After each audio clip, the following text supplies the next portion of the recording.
I would compare your job as organising an event in this space to being the conductor of an orchestra or a composer. You're not the person actually playing or like creating the content, but you're the one who makes sure it all kind of strings together. We work in the finance space, so our job is to try and convince people that having a rainforest that's alive and standing should and is worth more economically to one that's cut down for furniture and spaces cleared for agriculture. I just saw the power in when you bring people together and make them see, it's okay to ask questions, it's okay to be curious, it's okay to not feel like you're the expert on something, but there's a welcome space for you. The solutions we need to save the planet from climate and biodiversity crises are here, but they won't make a difference unless they are adopted at scale. We are Matt Jaworski and Katherine Keddie, and we have focused our careers on ensuring that this happens in time. Back in 2021, we started Adopter, Europe's first marketing company working exclusively with scaling green innovation. Since then, we've supported organisations from pre-seed startups and Earthshot Prize finalists to international unicorns and global NGOs. We've worked with green technology solutions across fintech, construction, food systems, nature and finance, and more. We also mentor on some of the world's leading venture builders. We are on a mission to support 100 high-integrity green innovation solutions by the end of 2025 and 1,000 by 2030. This podcast is the next step on that journey.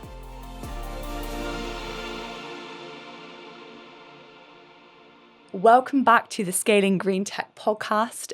We are here today with our wonderful client and someone we've worked with for a long time, Joanna O'Malley, who is the Partnerships Manager at NatureFinance.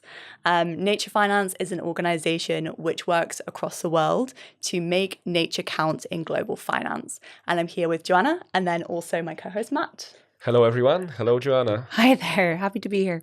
I mean, we'll hear all about it, but she started her kind of main core academic interest in nature with her undergraduate degree, which was in zoology, and then going on to do a master's in climate change policy. From that, she did some communications work, including a bunch of work explaining climate change to 5-year-olds. So I'm excited for her answer to our common question about explaining things to a 5-year-old. And then she went on to go into her work, which is focused on aligning nature and financial flows through partnerships work. And she is very experienced when it comes to events. So that is the main thing we'll be talking about today. So thank you so much for being here with us today, Joanna.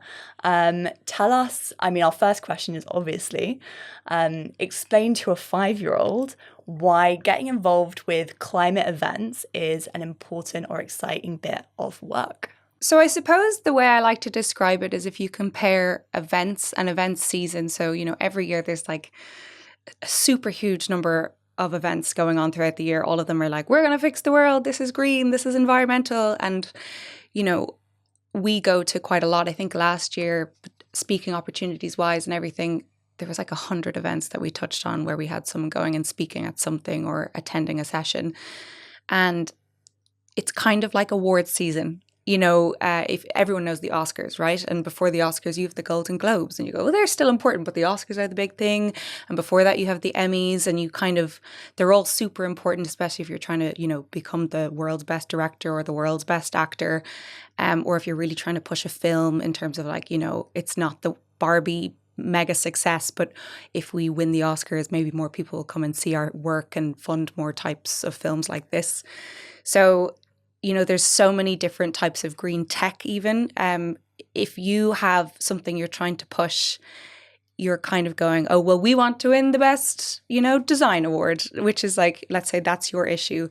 And you do the pre-event events and you do the events and you're not going to change the whole system with one event, but, maybe your agenda will get pushed forward a bit. And hopefully all of us working in the space, they're all positive agendas. So it's not a bad thing to have different goals and wants when you go to the events.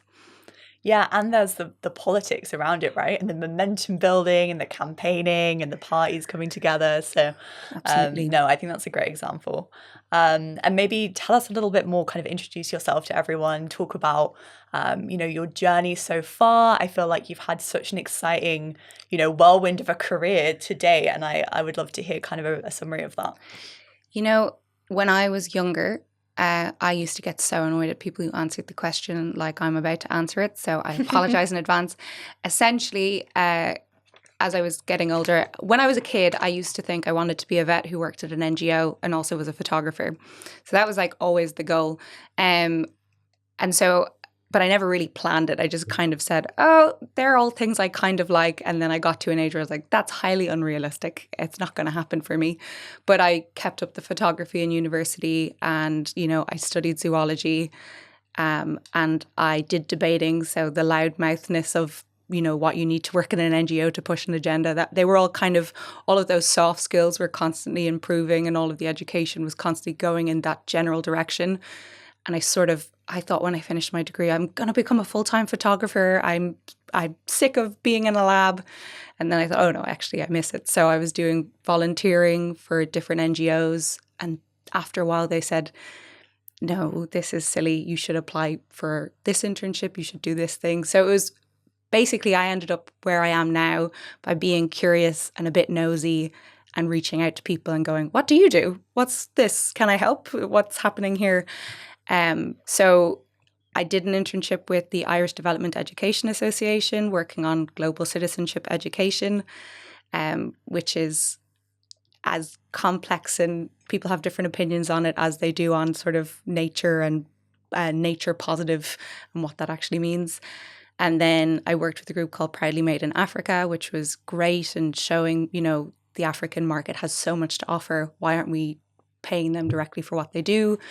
And that brought me on to setting up my own side group called Preserve Ireland, where we did cleanups and brought people together in communities to kind of go, let's have a pint and talk about why biodiversity is important and how you can improve biodiversity in like a rented accommodation. And then from that Global Action Plan Ireland, I talked to them to go, what are you doing? How can I do that with my group? And after COVID, they rang me going, are you still doing that? Do you have any spare time? Do you want to apply for this job? So I did education officer with Global Action Plan Ireland. And from that, I did that alongside my master's in DCU on climate change, society, policy and media.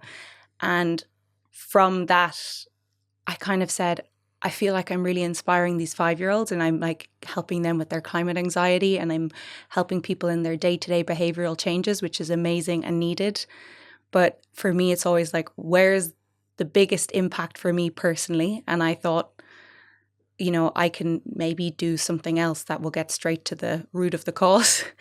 And so finance is never somewhere I thought I'd end up. And yet I kind of said, actually the 5-year-old thing of where I work, the world is run by money.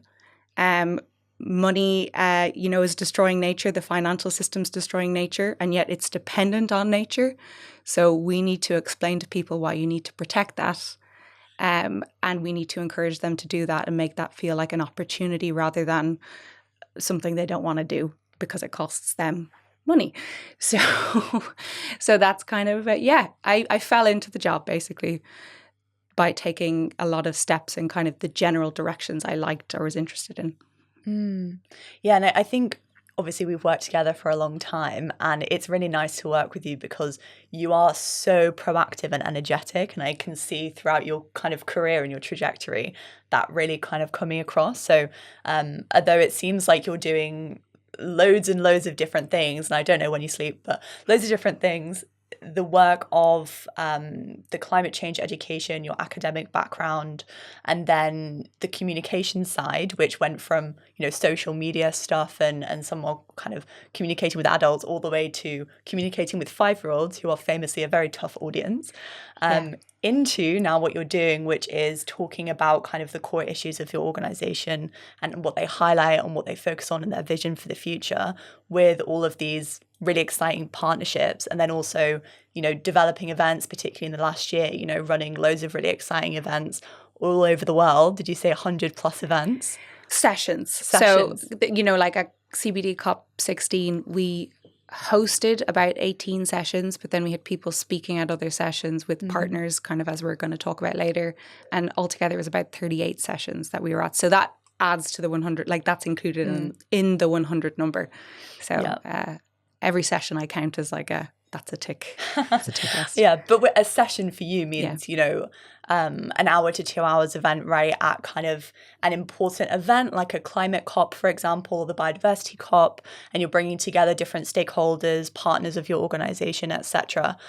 So it's not, a small undertaking. It's something that involves a lot of curation, partnership work, coordination, great relationships, and then also being able to really understand the value of the subject that's being discussed and put it across in a way that's exciting and makes people want to get involved, and then hopefully shift the wider agenda of the event that's, going on around you. Yeah. And I think, one of there was a couple of reasons I actually ended up in events and partnerships in general. The Preserve Ireland, which was just this small little group, I just saw the power in when you bring people together and make them see, it's okay to ask questions. It's okay to be curious. It's okay to not feel like you're the expert on something, but there's a welcome space for you. But then also like bringing the kids together, and they were a tough audience. Every time they'd be like, "Miss, are you married?" And I was like, "I'm in my 20s, please."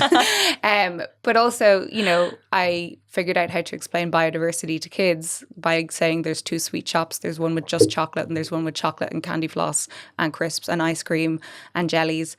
And I go, "Which one do you prefer?" And they go, "Oh, the second one." And you go, "Yeah, exactly. And that's biodiversity. There's just pigeons in a forest. And in the other one, there's squirrels and pigeons and frogs and horses, not horses, reindeer, deer, and all of these things." And they go, "Oh, okay."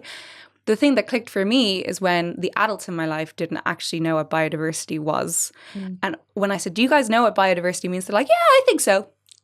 And then I went, "So what does it mean?" And then, when you think you're supposed to know the answer, so you say yes without actually thinking, "Do I know what that is?" And so events are places where you can bring people together and kind of go, "We're not going to give anyone a pop quiz, but just in case, here's what we're talking about. Here's why it's important. Here's what, we think is like vital to discuss on the issue." So that felt very important to me. But yeah, it takes a lot of curation. And when you do so many events, there's always capacity issues. There's always like different things at play that I'm sure we'll get into. But you try your best to make it as big a value add, not just for yourself as the organization, but for the people attending or the people going back and reviewing it online afterwards, to make sure they come away with something new, like a nugget of information, if that's the only thing they come away with. Or going, "I never want to go to an event that person's speaking at again." That's still something they've learned, like it's, as long as they're coming away with some new piece of knowledge, I'm happy. So in that spirit, right, we're talking about biodiversity, we're talking about NatureFinance in different terms that people might not and think that they understand what they mean, but maybe miss something or not have a full understanding. So for our audience, to make sure that we are all able to equally enjoy this conversation, would you like to add a bit of flavor, make it a bit more tangible? What do you mean when you talk about events? Sure. How big they are? Who's attending them? Where are they hosted? How long does it take to prepare? Absolutely. So events, it's a funny one because I would compare your job as organizing an event in this space to being the conductor of an orchestra or a composer. You're not the person actually playing or like creating the content, but you're the one who makes sure it all kind of strings together. So the process of an event is you have your content teams working on various different topics, and they hear through their grapevine or the partners they're working with on their papers that they're doing or the topics they're working on. They go, "Oh, are you going to this event? We're all going to be there." Not like all the cool kids are going to be there, but like we think there's important stuff that's being discussed that's relevant to this topic. Are you going? So I'll have a call with our team and someone goes, "Oh, I think I'm going to be going to this conference." And instantly in my head, I go, "Okay, that triggers something," and you have to get into action straight away. And you go, "Do you have any information on that? Do you have any more?" And some events, every year they're going to happen. So you have your New York Climate Weeks, you have your COPs, which stands for Conference of the Parties, which is actually just a big UN gathering. So anytime you hear COP, just think UN gathering with lots of people, meeting.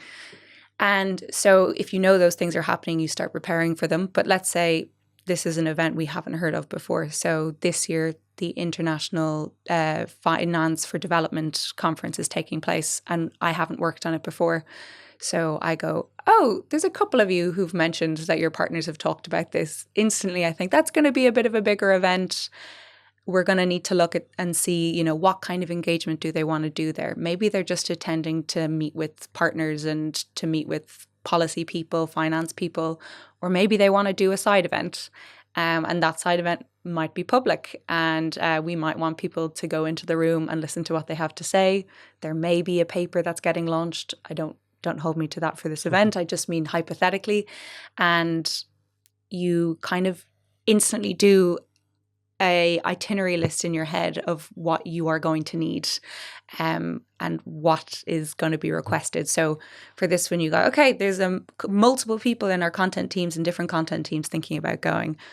Okay, we got to let the admin teams know, okay, they want to do events. What do they want to talk about? What's really important to us as an organization? Why are they going? Because if they're going just to meet with people, you kind of go, do you really need to do an event, or do you just want to do meetings? Or they go, yes, there's a topic that is really important to this audience. They don't really know about it. We need to get that topic discussed further. So then you go, okay, let's do that climate event. Or it's an angle no one's ever considered before. Or it's a partnership we've never worked with before, and they want to do an event with us at this specific event. So yeah, it really depends on what the event is. For the regular climate weeks, you know, we always see which of our partners are going to be there. Do we want to organize our own thing, or speak at things, or just meet with people? It really depends on what work we're doing at that moment in time and how it can benefit the organization best, essentially. Yeah, this was great. So in terms of the size of the events, how big audiences are you thinking about? And we're looking at events happening across the globe, not just in the UK, not just in Europe, right? Yes, absolutely. So as I said kind of towards the beginning, I think it really, really helps to be a nosy person in events. I'm not saying like Snoopy. I'm not saying sneaky. I mean nosy and curious, like the positive aspects of that, where you kind of going, what are you up to? What's happening here? Because we really try not to be global north centric when we do events. And yes, traditionally they have tended to happen historically in the global north, but you know, Africa Climate Week we were involved with back in 2023. It didn't happen in 2024, but we'll go back in when it happens next. We've done quite a lot of engagement in Brazil.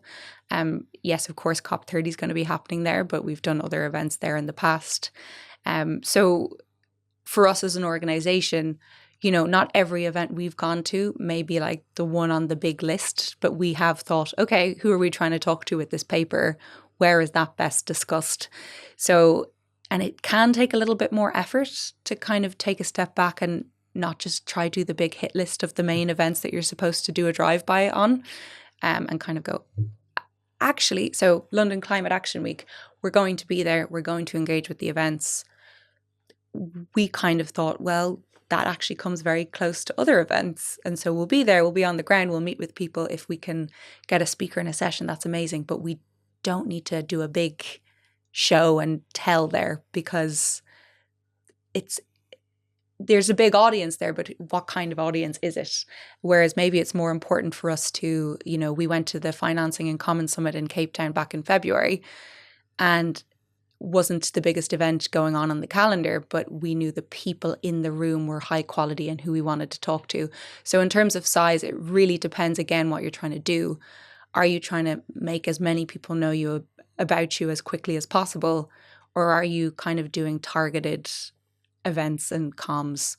And I'm not saying the first option is bad, but we work in a very technical space that if I had a room of like 3,000 people listening to me, I don't know, even if I was the best public speaker in the world, if they would care at the end of it, or maybe they would care, but what would they be able to actually do themselves after that event?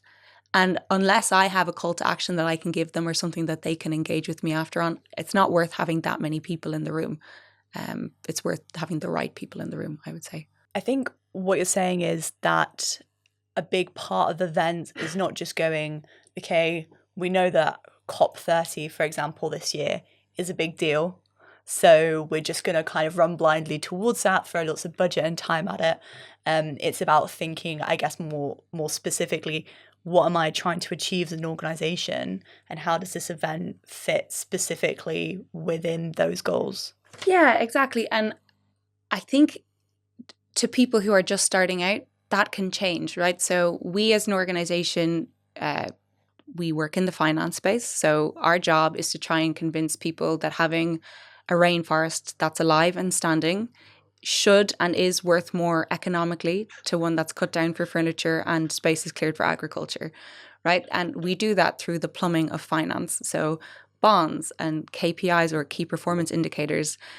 And a lot of people are tuning out the second I say KPI, right? But to some people, their eyes light up and they go, interesting, tell me more. So for us, we need to be careful about who we're talking to, because we don't want to make people bored, and we want people to care, and we want people to take action.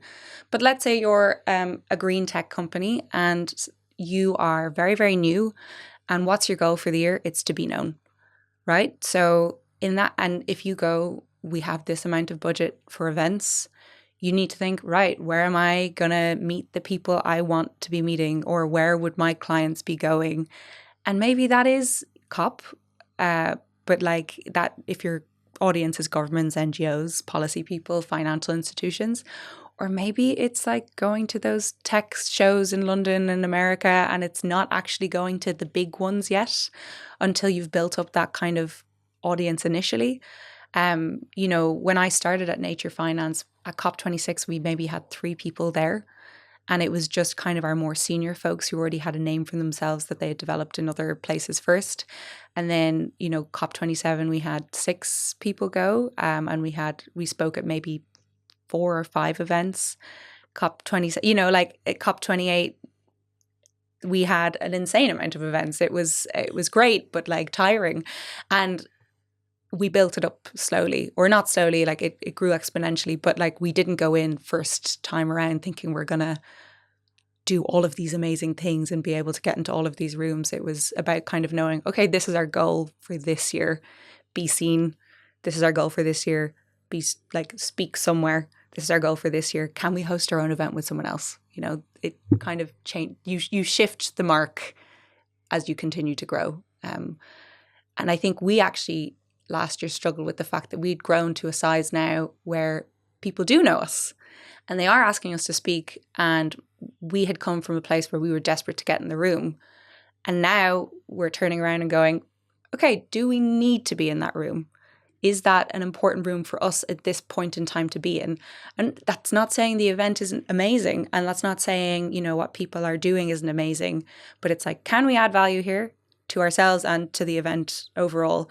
And we need to now learn to kind of go to take that step back and have a think. So it's interesting to see how it's changed over the years. So yeah, it really depends. And again, I know it's not a fun answer for people to hear that. No, and I think, also the stage that you're at now, the goal behind NatureFinance is to make nature count in global finance. Yeah. And you have specific areas that you work in, and, experts from all over the world that focus on these specific areas and develop resources and create impact and change. A good question for you is also, are we the most impactful people to be in this room, in this context, Absolutely. So it's like, you obviously have a specific vision of what you want to achieve at an event, and your goal is to make that happen. A question you can ask yourselves are we able to really contribute and move that agenda forward in this context? Or is it better to have maybe another partner come in and take that opportunity because they are the right people to be able to move it forward in the best and most effective way? Yeah, and you know what? That often comes back and you'll get the rewards from that long term by kind of, the way they say with salesmen, right? The best salesman is someone who doesn't lie and actually will tell someone when the product isn't for them. I think the best way you can add to an event, like if we're honest about it, events are also promotional, self-promotional. And I think anyone who pretends like they're all just to change the world would be lying to themselves. And sometimes, like early on in the process, we wanted people to know us, to hear about us, so that way when we did publish pieces of work or we did do convenings, we were taken more seriously. So we had legitimacy. So that was self-promotional, and it wasn't necessarily that we had the most important topic to discuss. We had value add, we had expert speakers, we had people who could provide value, but it wasn't necessarily that we had this new report that people simply had to listen to and had to take on board. It was to get ourselves seen. But that being said, when you say, actually, I don't need to attend this because I don't think I'll be a speaker value add, but I'll suggest these speakers that you could reach out to who would be really great. That event organizer remembers that you're not just trying to grab every opportunity to pitch your own stuff, your own work. As an events person, I'm always going to try and find where my team will best fit and go, oh, I have a speaker here who could speak to this topic that you've got listed in your agenda, and here's where they could add value. I'm of course asking for something, but I'm not going to recommend the wrong speaker, because if they then say yes and the speaker is not good and not relevant, they're never going to come back to me again. So it's creating those long-term relationships, because events happen every year and it's usually the same people involved every year. So it's and people respect, okay, you don't need to come in and go, I just want people to buy my product. I'm going to sell lots of things. You don't need to be overly honest, but you can be honest and go, look, we have this new product we're trying to, circulate and get people to know a little bit more about. And people go, yeah, I respect that. That's fine. Everyone has something they're looking to share or promote.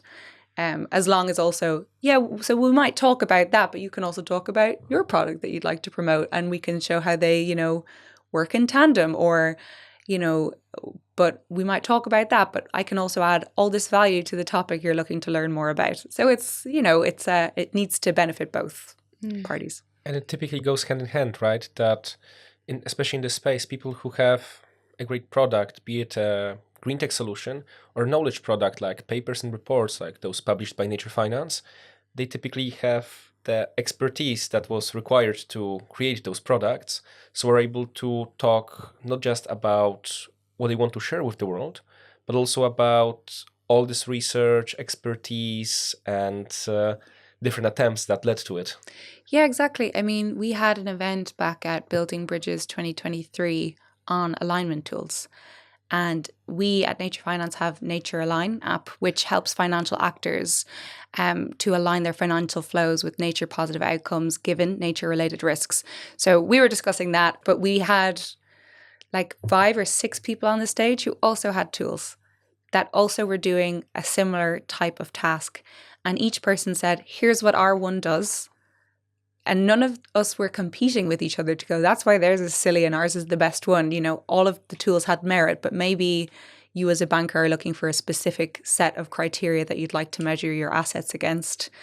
And so you go, oh, well, that one sounds like, but like it's kind of like an insurance comparison provider, or a mortgage broker for you and says, this is your best deal. This is the one you use for you. It's accepting that there are a lot of people trying to solve issues or, solve for challenges in the world. And I mean that as like a tech product as well. You don't just develop a tech product because you're like, this is neat. You're trying to solve for a problem. And so there are a lot of people out there doing that. And rather than us all competing with each other, it's probably best to show, oh, there is a lot of stuff going on and maybe we should be working together more because there is some overlap here. Or here's why they're all different and unique and can all benefit companies in different ways. So it's, yeah. Absolutely. And it's spotting that there is opportunity in collaboration, right? An event that includes several companies or organizations creating such tools can be much more impactful than those companies speaking separately on different events where their voices get lost. And with this, I think there is an idiom, right, that a rising tide rises all ships. Absolutely. I think I'm super aware how dependent we as NatureFinance are on our network and our partners. I think it's so valuable. Like we're a group of 40 people, we're not the banks with like thousands and thousands of employees. But when you come together with other groups or when a bank says, we really think what you're doing is interesting, let's work on this issue together, that gives you just more weight. Or when you do a paper with an academic institution and they say, we don't have the funding to do this, but we have people looking into this topic, and we go, okay, well, why don't we do it together? and see if we can get the funding together. And just like it amplifies a voice, because if you have a high level university who's on your paper and no one's heard of you as NatureFinance, suddenly people go, oh, okay, I'll take a look at that. But it's still adding. It's still like a valuable ad. It's not us going, let's just put this label on our paper because it looks good. It's like they're also working on the paper and working with us. So yeah, I think collaboration is everything. It's probably why I moved into the partnerships role, to be honest. Yeah.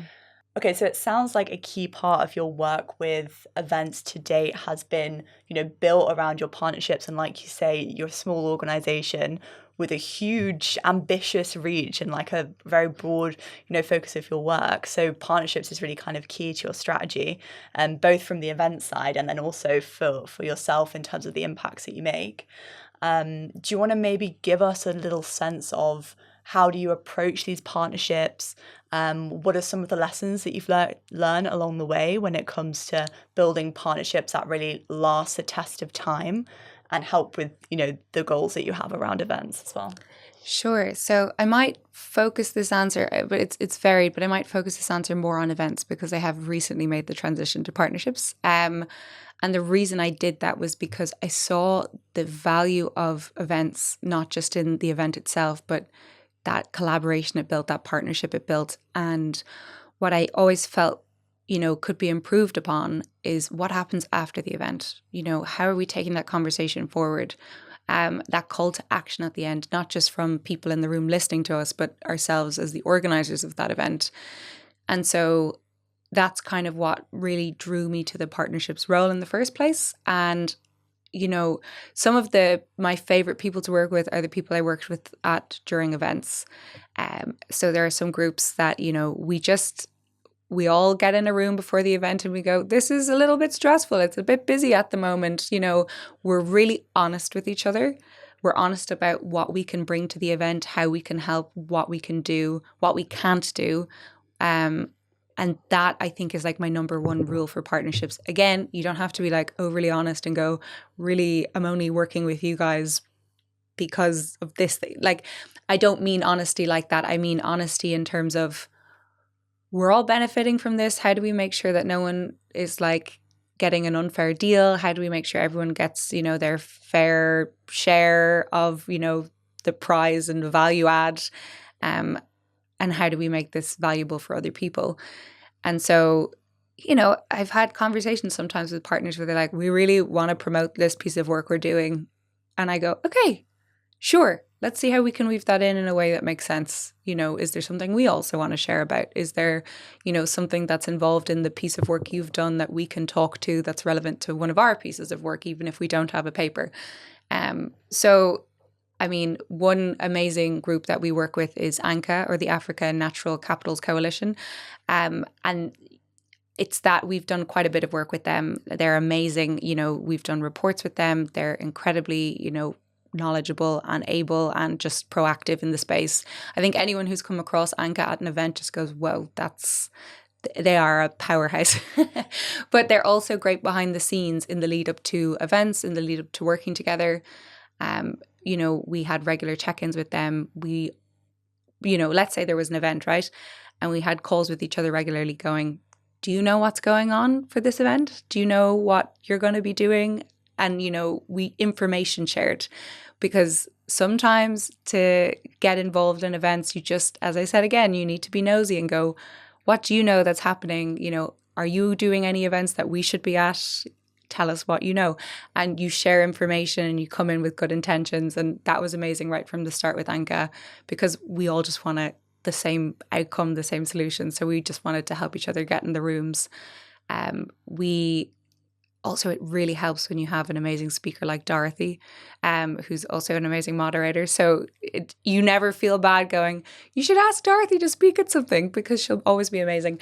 But I worked with Biggie behind the scenes, who's quite involved in a lot of different stuff in ANCA. And it was just a joy to work with them, because everyone knew we were all time stretched, but everyone gave what they could and no one lied about capacity levels. And that's always like an amazing partnership. It's not asking people to do everything and be perfect. It's just saying, let us know what we need to do, what you need to do, and everyone kind of does that. So I think in terms of what I would suggest to people when getting into partnerships for events specifically, everyone's very busy. If you want to work with a partner purely because of their name or their big comms group, or you think they're going to do all of the work, probably not going to be a goer. It's probably not going to end well for either party. If you agree to do it purely because on face value it looks good, but you've not actually interacted with the team that much and you don't know how it's going to go, and there's no clear, concrete parameters of like, these are my tasks, these are your tasks. And then it's an email like the week before going, who said that they were taking care of the social media card? You don't want to project manage an event.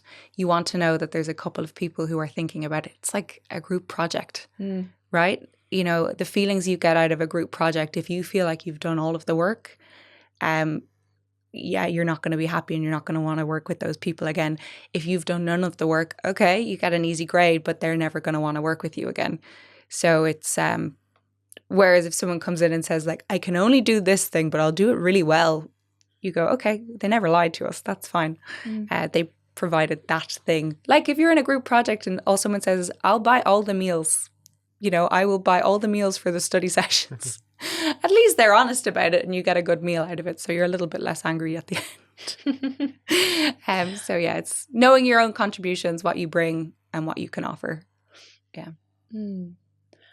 I would love to know, so say I am a events coordinator or maybe a comms person that is in a small non-profit or kind of a scaling company that say there's like 20 people in your organization and you're coming to London Climate Action Week, for example, and you have, some potential partners that you may want to approach.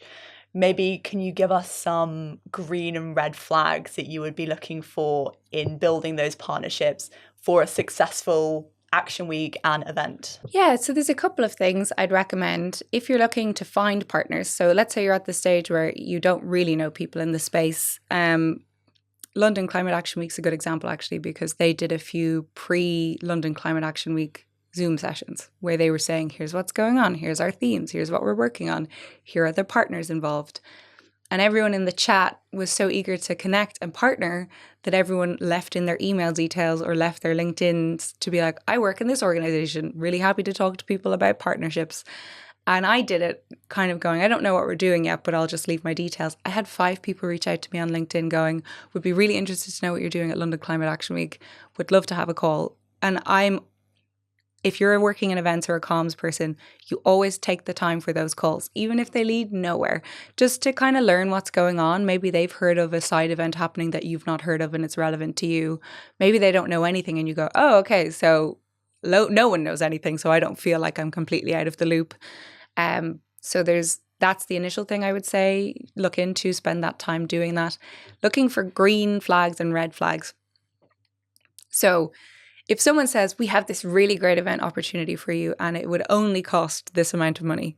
If you are a new startup and you haven't really decided, how much of your events budget is on what, we very, very rarely, as a not-for-profit who are trying to be sustainable with events and do, make sure it's a value add, we very rarely pay to play in the event space. If we feel like it's a huge contribution to the overall collaboration of a bunch of groups, so we might consider it, but it is very rare.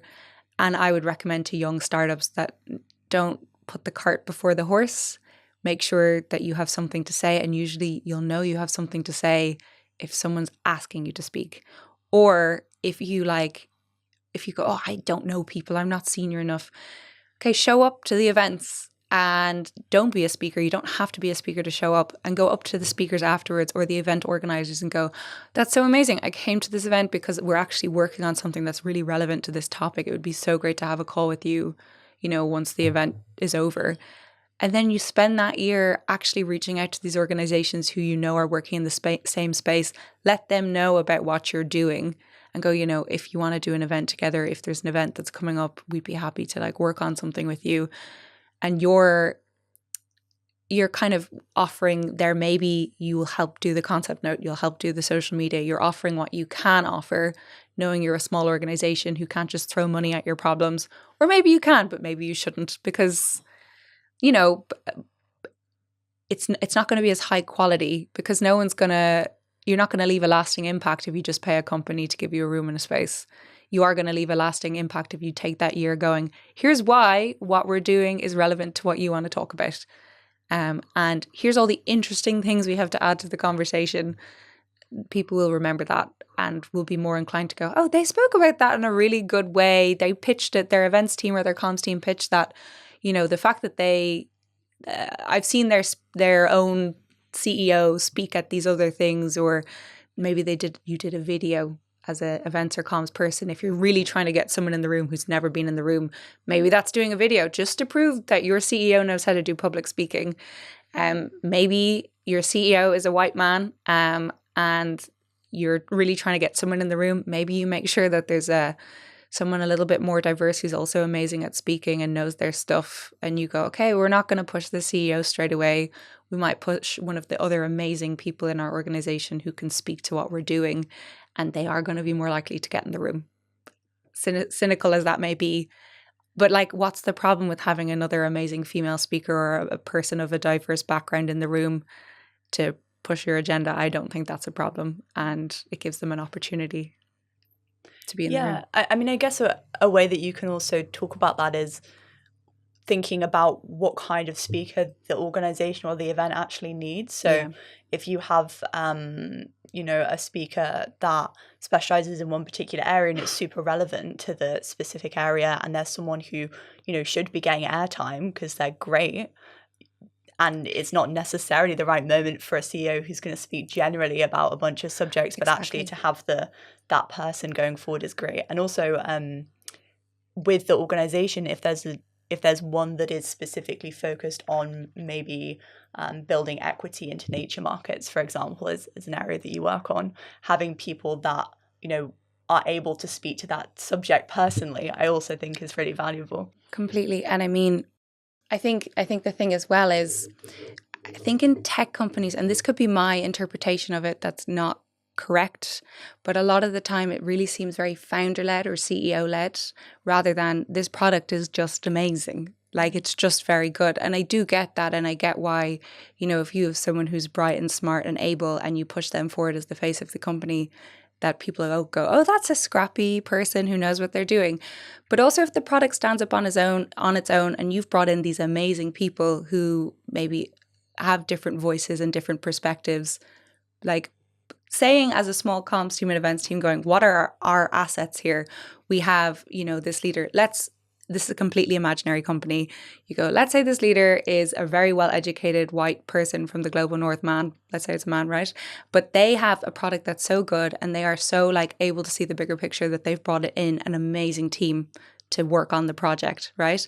Instead of going, well, they're always founder-led, we really need to show this person as being the most scrappy person. Instead, why don't we show them as being this amazing team?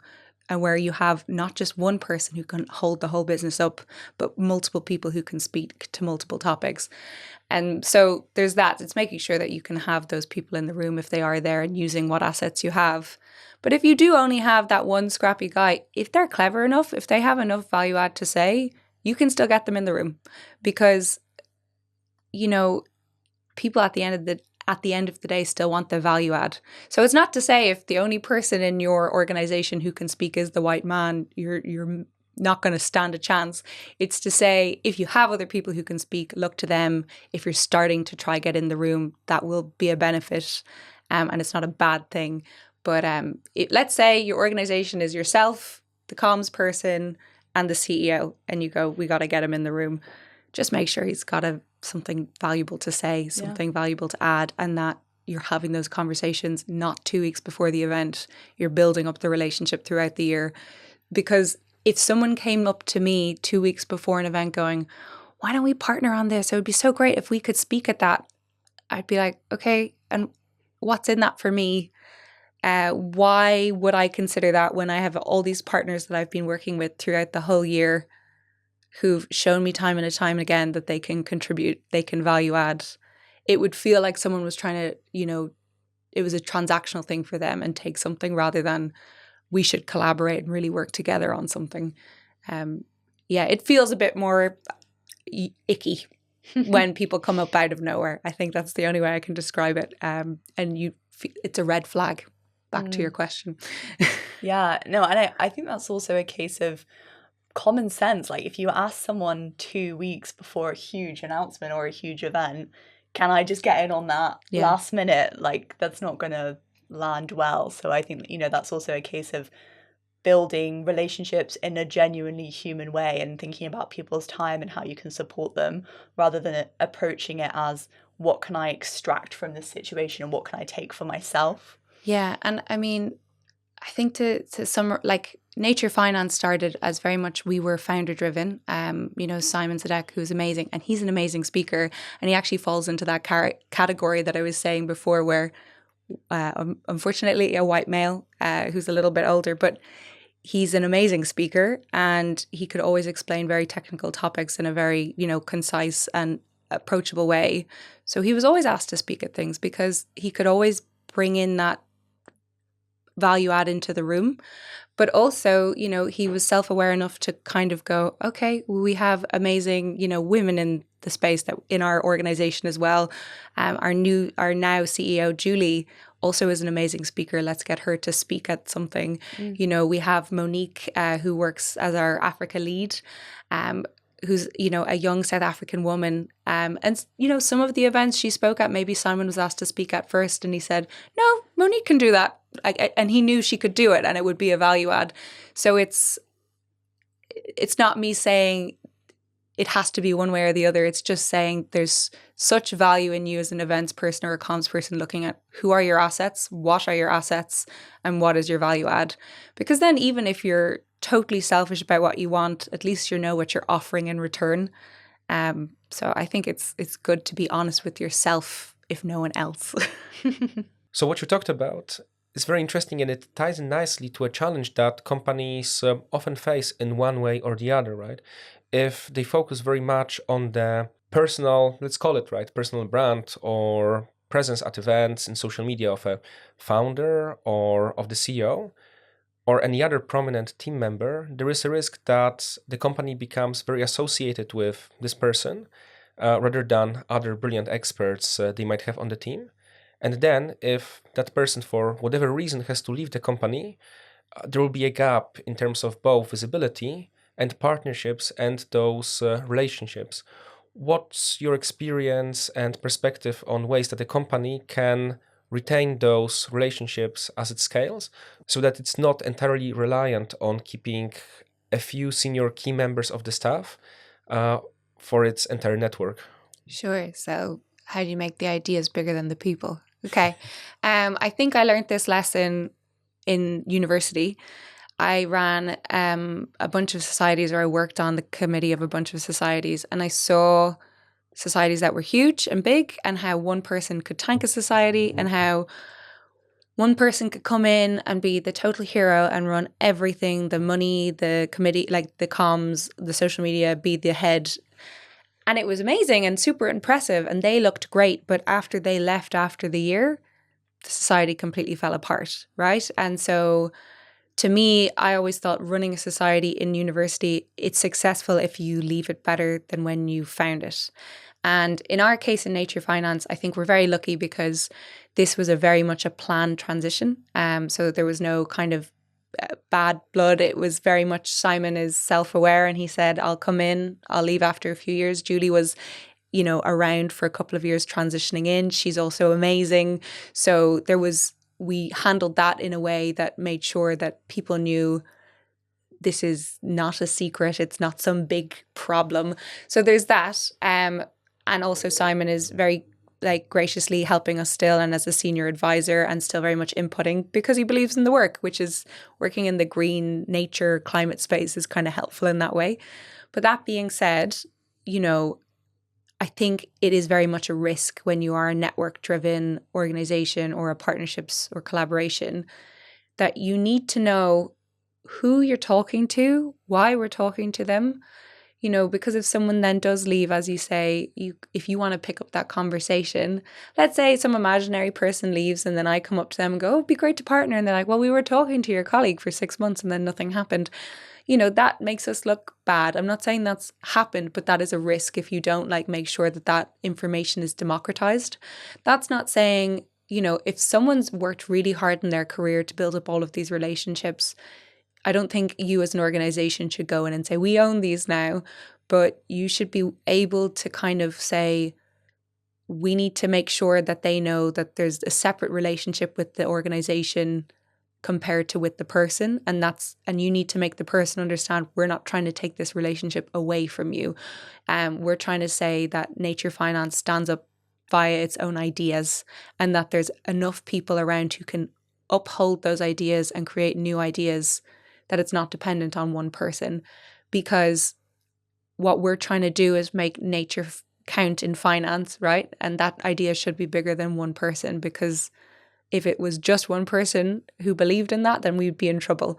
And one of the great things about having an amazing founder who people follow because they just know what they're talking about is that it attracts brilliant people. So I've been around NatureFinance for a really long time, and I've seen what initial great ideas can attract, and it attracts other brilliant people who are fun and wonderful and weird, and they all have their own ideas. So we got to the point at NatureFinance where I was looking around and I said, oh wow, we've got some really heavy hitters here, who have great ideas, who have got stuff to share. And that's why you give them the floor. It's not a tokenistic thing. It's to make sure that people go, yes, our CEO is super important. They can talk to all of our topics and they're an amazing speaker. But this person in our team is specifically working on this product. That's amazing. We have Arend Kulenkamp, who's the head of the Innovative Finance Lab at NatureFinance. And before that, he was the director of the Sustainable Sovereign Debt Hub. And he's just one of the most clever people I know, knows more about bonds and KPIs, as I mentioned earlier, than almost anyone I know. And there's very few people who could talk to the topics he can talk to at such detail and with such knowledge. And it's great to give him the floor and let him do his thing. And it's great to give, our head of nature risk, Sarah Krish, the floor.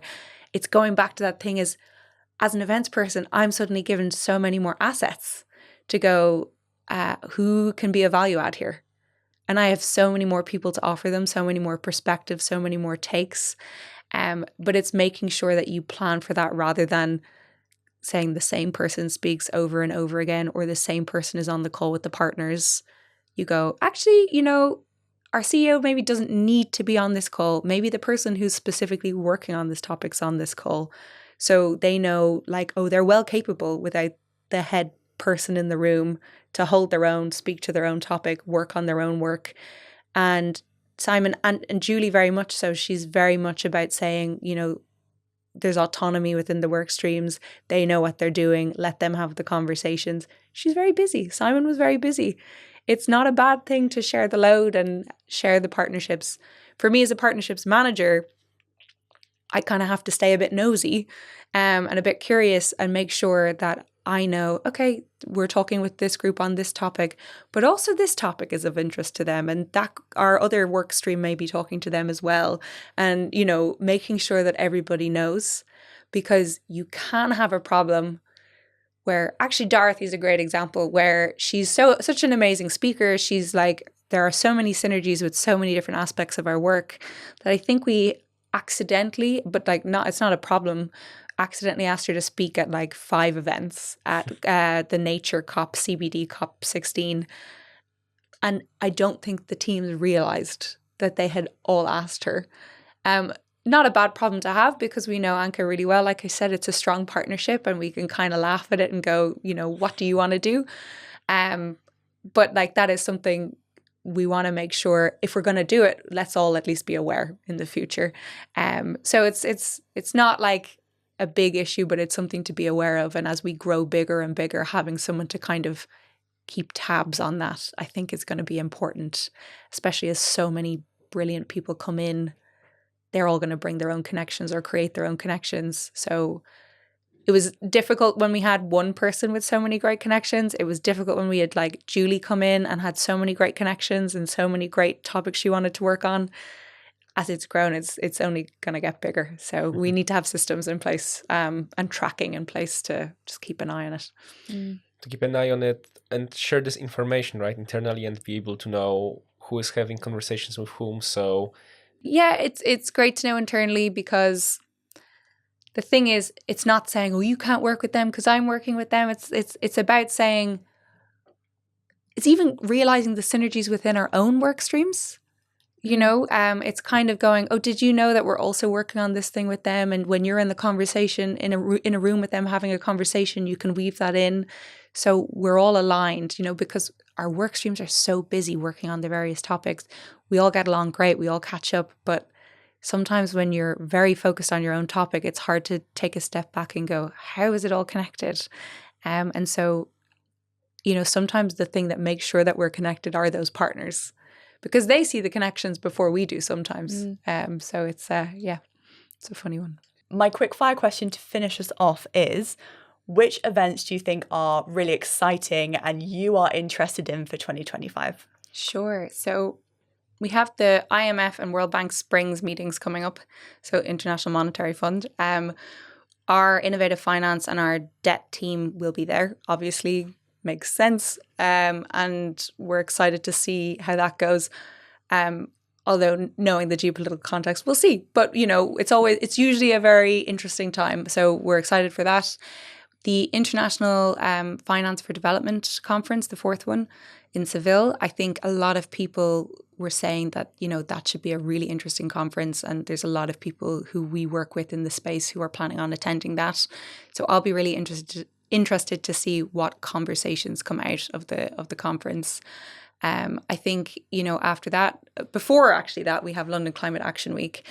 I think what's really interesting about that is because of the situation in America at the moment, where there's a changing political context, a lot less people are looking towards New York Climate Week because they don't know what the kind of climate, if you will be for New York Climate Week. And so they're all looking to London Climate Action Week instead, because they go, okay, well, they're similar enough, I guess, where you have two global north big city hubs. So that will be an interesting one to watch, to see kind of, is it a much bigger thing now because of it could be an opportunity for London, actually, really. Africa Climate Week's going to be back, so that would be nice to see. We also have, of course, COP30, which is the big one. So COP30 is in November, and it's 15 years on, obviously, since the Paris Climate Agreement, where we all said, let's limit this damage as much as we can to warming well below 1.5 degrees. We're 15 years on. It was 15 years into the process of us all getting together to talk about climate. So it's a really big kind of landmark as to where do we stand. It's interesting as well because they've gone out of their way to make sure that it feels very real. So the event's taking place in the Amazon rainforest in Belém. What's interesting about that is because the infrastructure there is not as, you know, capable as hosting it in a major city. So we're seeing that now that the climate week aspect of it is being taken out and maybe done the week before in Rio. We're seeing that the world leaders are meeting separately, you know, to make sure that there's space and accommodation for everyone. So it's going to be a COP that's a big landmark flagship event, but also it's going to happen in a way that it's not happened before, where it's spread across a few different cities. So that will be interesting to see. Does it become more siloed as a discussion because of that? Do more people engage with it or less people engage with it? So that will be one I'll be watching. We'll definitely be engaged in, but like how we're engaging with it, you know, will change because of those factors. So we're keeping an eye on that. So they're some of the big ones. There's definitely other ones, but they're the ones in my head as the ones to watch. Perfect. Amazing. I think that's a great summary, and we'll include kind of a list of those events that you just mentioned, and then any others that we have found from our work and from our other clients that is really exciting and maybe ones to watch for 2025 in the description of the podcast. So my final question for you is, do you have any asks for our audience, for our ecosystem, or anyone else who's listening? Yeah, so knowing that not everybody listening is in the nature space necessarily, I think I would ask people to ask the stupid questions. You know, like I said at the beginning of this podcast, where I say, do you know what biodiversity is? And people go, yeah, yeah. And then they don't. You know, if you're like, why does nature matter? Like, why is it different to climate? Why do we need a separate conversation or to bring them together? Just ask that question. But also, you know, as a tech company, if you're working in the green space, like what does green mean? Have you considered nature? Have you thought about it? And like, I'm always open to answering dumb questions. It's literally my job. If you think that there's a synergy or a place we can work together, I'm on LinkedIn. Feel free to reach out. But yeah, I think just keep asking those questions and don't assume that you're the only person who doesn't know them. The like biggest lesson I've learned is I used to go, I don't want to ask that question because I'll feel stupid and I'll be caught out as being the like least intelligent person in the room. And then I just said, you know what? I'm going to ask it. I have a master's. If I don't know, how is my friend who doesn't work in the space going to understand this? How is like the politician going to understand this if I've been working in the space for years and I don't know? So I think it's okay to ask questions. If you're a green tech company and you don't understand, that's a problem. So please ask the questions and keep talking and think about nature if you can. Thank you so much. I think this has been such a useful episode to walk through the basics of what it means to have an event, partnerships. I think there was loads of really like practical insights in there, which is really helpful. If you want to have a chat with Joanna, we'll have her LinkedIn link in the description, and then please join us for future episodes around scaling green technologies.